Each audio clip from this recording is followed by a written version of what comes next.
alasan-alasan dulu menjatuhkan Pak Harto tuh KKN misalnya. Nah sekarang KKN lebih banyak loh dari zaman Pak Harto. Iya tuh. Lebih banyak. Nggak bisa. Zaman reformasi itu lebih parah. Jadi vertikal horizontal KKN-nya udah pasti.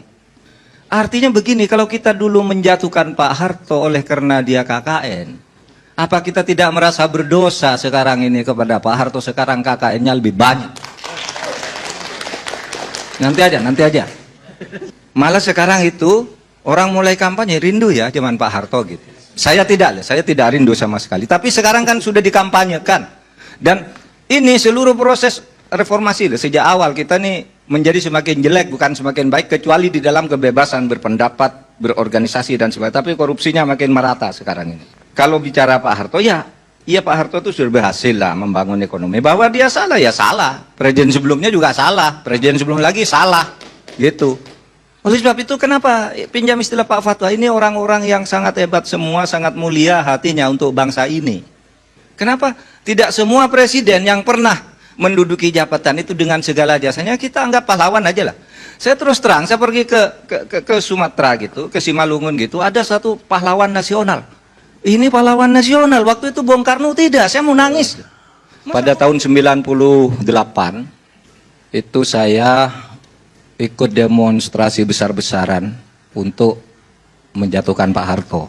Saya pegawai negeri sipil, tetapi pada waktu itu saya di Jogja bersama teman-teman, ada 87 perguruan tinggi pada waktu itu bergerak bersama-sama agar Pak Harto turun. Ketika Pak Harto kemudian mengumumkan akan melakukan reshuffle dan akan mempercepat pemilu, kami dari Jogja berteriak, tidak ada reshuffle, Pak Harto harus turun. Sehingga pada saat itu Pak Harto kemudian sesudah mengambil 11 tokoh agama itu, pada akhirnya 2 hari kemudian berhenti juga. Artinya pada waktu itu kita bertaruh juga, kalau Pak Harto tidak jatuh, orang-orang seperti saya ini habis sudah pada waktu itu. Tetapi pada waktu itu ada Amin Rais, Lukman Sutrisno, puluhan ribu orang berbaris di Jogja menuju keraton agar Pak Harto turun dan tidak bisa ditawar. Itu pengalaman saya tentang Pak Harto. Yang kedua, pada tahun 78 saya adalah mahasiswa baru yang untuk pertama kali ikut demonstrasi mahasiswa di Indonesia yang isunya minta Pak Harto diganti. Sebelum itu tidak ada demo minta Pak Harto diganti. Ada tahun 74 Malari itu tidak minta Pak Harto diganti, itu demo untuk modal asing, untuk dominasi Jepang di sini. Tapi 78 saya ikut demo yang kemudian waktu itu ditembaki mahasiswa, ada yang masuk penjara. Korbannya seperti Heri Ahmadi, Rizal Ramli, Magdir Ismail dan sebagainya itu yang kemudian dipenjarakan pada tahun 78 itu. Lalu jauh sebelum itu saya masih teringat ketika Pak Harto baru naik presiden. Saya masih kecil, ini untuk memberi bingkai dulu pada apa yang ingin saya sampaikan. Saya masih kecil pada waktu Pak Harto pada waktu itu dipuja-puja di mana-mana. Benar kata Pak Kiflan. Saya masih ingat Bung Karno itu dikejar di mana-mana, bahkan demo-demo itu mengatakan mahmilupkan Bung Karno. Gitu. Artinya pada mulanya Pak Harto itu adalah orang yang memang dianggap penyelamat terhadap bangsa ini. Tetapi sejak tahun 78 itu sudah terasa bahwa korupsi sudah mulai merajalela dan itu baru berhasil kita menjatuhkannya pada tahun 98. Jadi dulu saya adalah orang yang secara politik sangat tidak suka dengan Orde Baru. Sehingga saya ikut turun. Tetapi sesudah lama begini, ya alasan-alasan dulu menjatuhkan Pak Harto tuh KKN misalnya. Nah sekarang KKN lebih banyak loh dari zaman Pak Harto. Iya loh. Lebih banyak. Nggak bisa. Zaman reformasi itu lebih parah. Jadi vertikal horizontal KKN-nya udah pasti. Hutangnya lebih banyak. Indeks gini rasio kita. Zaman Pak Harto itu kesenjangan kita 0,200. Masih agak imbang, masih agak merata pendapatan itu. Sekarang ini per hari ini 0,435 sudah sangat di lampu merah itu. Iya. Artinya begini, kalau kita dulu menjatuhkan Pak Harto oleh karena dia KKN, apa kita tidak merasa berdosa sekarang ini kepada Pak Harto? Sekarang KKN-nya lebih banyak. Nanti aja. Silakan. Dulu yang korupsi Golkar aja.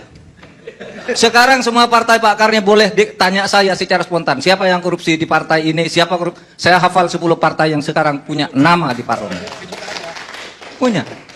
Nah, oleh sebab itu, maka saya berpikir, oke, secara politik bisa diperdebatkan. Tapi secara hukum, berdasarkan Undang-Undang nomor 20 tahun 2009, Pak Harto itu memenuhi segala syarat untuk mendapat pahlawan nasional. Ada 13 syarat di situ untuk menjadi pahlawan nasional. Memenuhi syarat Pak Harto. Kalau mau bicara kesalahan presiden, semua presiden punya salah. Mungkin banyak yang tidak tahu. Ketika Bung Karno mengeluarkan dekret, membubarkan DPR, membubarkan konstituante, Bung Hatta itu nulis buku Demokrasi Kita. Di situ Bung Hatta pun mengatakan Bung Karno itu kudeta. Bung Karno kudeta. Artinya kalau ada orang bilang Pak Harto kudeta, sebelumnya pun sama, sebelumnya pun lagi sama. Begini, oleh sebab itu saya kira tidak boleh kita dendam-dendam politik terlalu berlebihan itu. Tidak boleh. Sama. Saya bandingkan, ketika isu yang sama menimpa Gus Dur. Gus Dur diusulkan presiden, tidak setuju. Bahkan ada pejabat mengatakan, tidak bisa, Gus Dur itu membubarkan DPR, membubarkan parpol. Bung Karno juga membubarkan konstituante, membubarkan DPR, membubarkan parpol dengan Perpres nomor 4 tahun 60. Yang ketika dilawan gitu, dikatakan, loh, lalu diminta fatwa ke Ketua Mahkamah Agung. Benar enggak Perpres saya? Ketua Mahkamah Agungnya takut. Benar, bubar dia Mas Umi. Ketua Mahkamah Agung waktu itu namanya Wiryono. Menteri Ketua Mahkamah Agung. Menteri Ketua Mahkamah Agung. Wiryono Projodikoro. Dia menyatakan Perpres Bung Karno ini sah konstitusional, Mas Sumi, PSI harus bubar. Tetapi begitu Bung Karno jatuh tahun 66 bulan Februari, adalah Wiryono yang membuat petisi bahwa Bung Karno melakukan pelanggaran konstitusi karena membubarkan Mas Sumi dan PSI. Wiryono yang buat petisi itu. Padahal dia dulu yang membuat konsep pembubarannya oleh Bung Karno. Itu artinya apa? Itu soal politik situasional aja. Sehingga bagi saya, kalau kita mau, susah sih. Saya agak kurang sependapat dengan Bung Refli. Ini tidak ada ukurannya nih. Pahlawan di bidang apa, pahlawan di bidang apa, pahlawan di bidang apa gitu. Sudah ada ukurannya di undang-undang. Dan Kementerian Sosial saya kira sudah memproses secara hukum sudah benar. Tapi secara politik belum. Sudah ada ukurannya. Kalau misalnya kita mau fokus pada Pak Harto, ya dia belum pernah dijatuhi hukuman pidana juga. Bung Karno juga belum pernah diadili, belum pernah dia jatuhi hukuman pidana. Kemudian malah sekarang itu orang mulai kampanye rindu ya zaman Pak Harto gitu. Saya tidak rindu sama sekali. Tapi sekarang kan sudah dikampanyekan. Dan ini seluruh proses reformasi sejak awal kita nih menjadi semakin jelek bukan semakin baik, kecuali di dalam kebebasan berpendapat, berorganisasi dan sebagainya. Tapi korupsinya makin merata sekarang ini. Angka kesenjangan tadi, kemudian indeks persepsi korupsi kita di dunia internasional. Masa kita memperbaiki naiknya setahun dari tahun sesudah 18 tahun reformasi dari 2,4 cuma jadi 3,6, belum mencapai angka untuk lulus tuh minimal kan 5,5 lah. Ini masih 3,6 sekarang ini. Nggak ada perubahan sama sekali sebenarnya dalam perbaikan ini. Nah, oleh sebab itu kalau bicara Pak Harto, ya Pak Harto itu sudah berhasil lah membangun ekonomi. Bahwa dia salah, ya salah. Presiden sebelumnya juga salah. Presiden sebelum lagi salah. Gitu. Oleh sebab itu kenapa pinjam istilah Pak Fatwa, ini orang-orang yang sangat hebat semua, sangat mulia hatinya untuk bangsa ini. Kenapa tidak semua presiden yang pernah menduduki jabatan itu dengan segala jasanya kita anggap pahlawan aja lah. Saya terus terang, saya pergi ke Sumatera gitu, ke Simalungun gitu, ada satu pahlawan nasional. Ini pahlawan nasional, waktu itu Bung Karno tidak, saya mau nangis. Masa Bung Karno tidak, orang seperti ini ada makam pahlawan nasional namanya, seorang kolonel. Sehingga kita waktu itu dukung Bung Karno pahlawan. Meskipun sebenarnya kalau menurut undang-undang, dengan adanya pahlawan proklamator itu, Bung Karno itu tidak perlu pahlawan nasional lagi. Karena sudah di dalam undang-undang itu disebutkan, yang dimaksud pahlawan nasional sudah mencakup pahlawan proklamator, pahlawan ampera, pahlawan macam-macam lah. Udah masuk semua. Bung Karno dapat 2 nih. Dapat 2 loh pahlawan Bung Karno. Kalau menurut undang-undang. Gitu. Nah, oleh sebab itu, saudara, saya kira mari kita sekarang ini berdamailah dengan saja. Saya ingin katakan bahwa siapa yang menentukan memberi atau tidaknya itu, pertama harus dikatakan bahwa untuk menjadi pahlawan itu bukan hak orang yang akan mendapat pahlawan, bukan hak. Kalau hak itu bisa dituntut sampai habis. Pahlawan itu adalah hak presiden untuk memberi. Oleh sebab itu, karena itu hak presiden, dewan gelar dan macam-macam itu hanya membantu presiden. Ini tergantung pada kearifan presiden menilai para pemimpin-pemimpin kita yang lalu itu.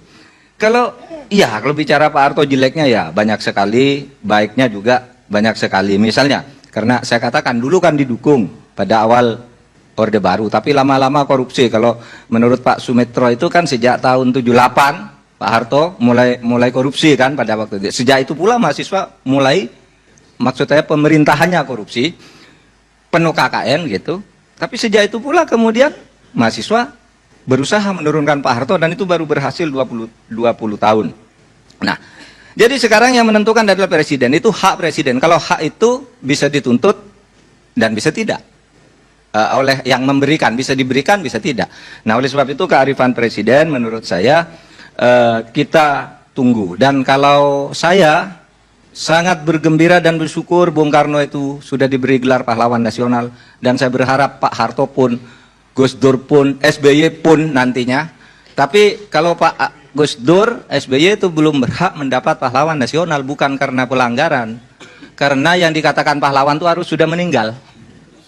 Kalau belum meninggal tanda jasa namanya. Oleh sebab itu yang mintakan pahlawan nasional untuk Gus Dur itu Gus Dur sudah wafat ya, Pak SBY yang belum.